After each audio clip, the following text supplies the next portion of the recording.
You know that moment when you're staring at your trading platform, you see the charts, the buttons, all the numbers, and you're ready to place an order, but what really happens in those milliseconds after you click that buy or sell button? Well, today, we're going under the hood to find out. Look, this is the question. It's the first one almost every single new trader asks.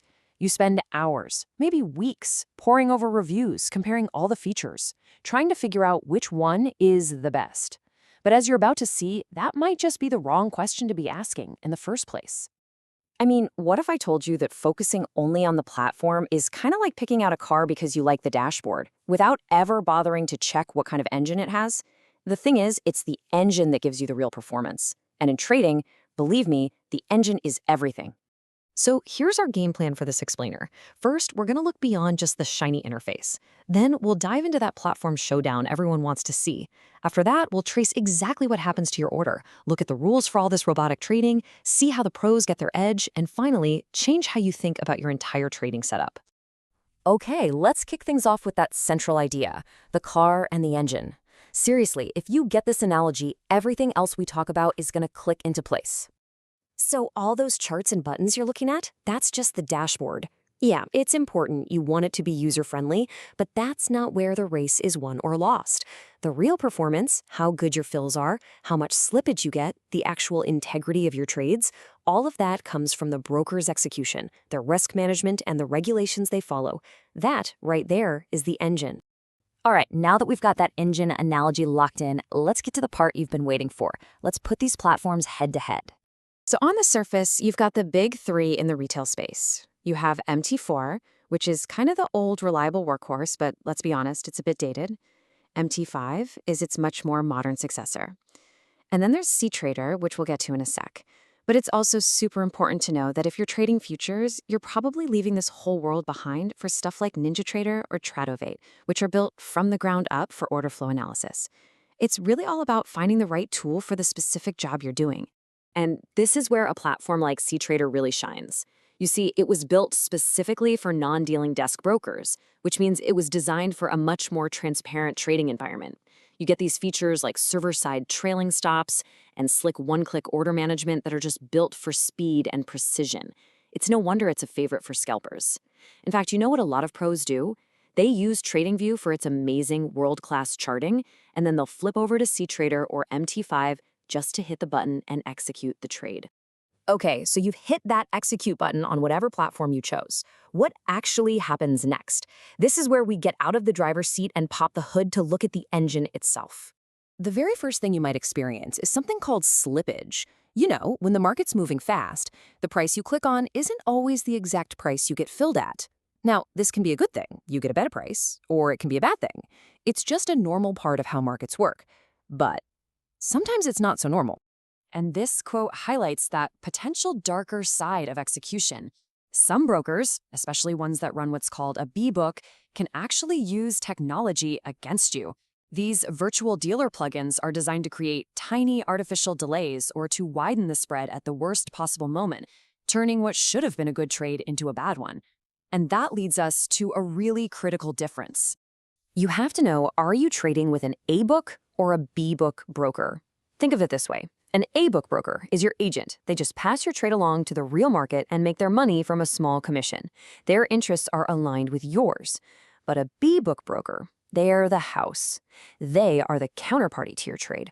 So if you win, they lose. And if you lose, they make a profit.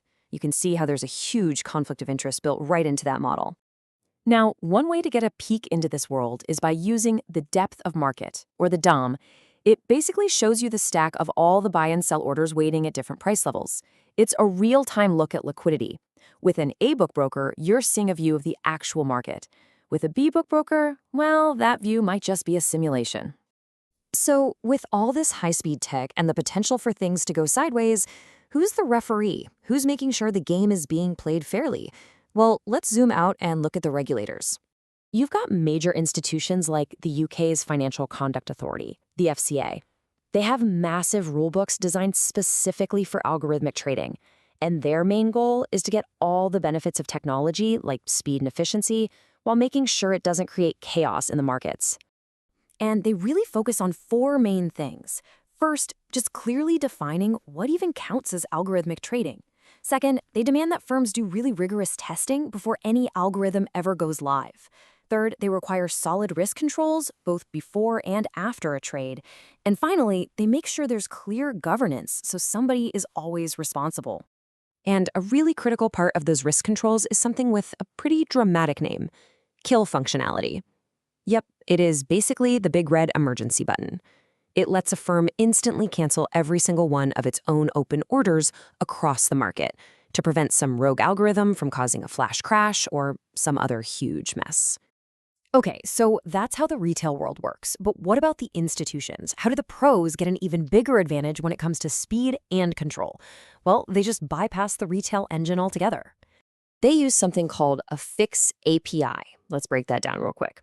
FIX stands for Financial Information Exchange. Just think of it as the universal language that all the big financial institutions speak.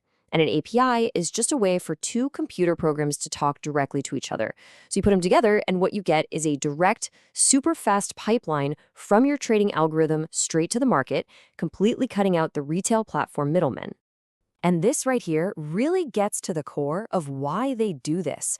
The pros use a FIX API to escape all the built-in limitations of a retail platform, so they can have total control over every single aspect of how their trades get executed. And the benefits are just immense. I mean, we are talking about ultra-low latency, where orders get filled in microseconds. We're talking about true direct market access, the freedom to run incredibly complex, custom algorithms without any platform getting in the way, and access to the full Level 2 market data. This is what institutional-grade trading really looks like. So, after all that, platforms, execution models, professional tools, what's the final takeaway here? How should all this change the way you think about your own trading from now on? You know, it all comes down to this single question. That first debate we talked about, MT4 versus MT5 versus C-Trader, that was just the front door. A real professional trader doesn't just use a platform, they actively manage their entire trading ecosystem. And that includes their platform, yes, but it's also about their choice of broker, their understanding of how their trades get filled, the regulatory protections they have, and the tech they use to connect to the market. The dashboard is important, sure, but mastering the engine, that's what truly drives performance.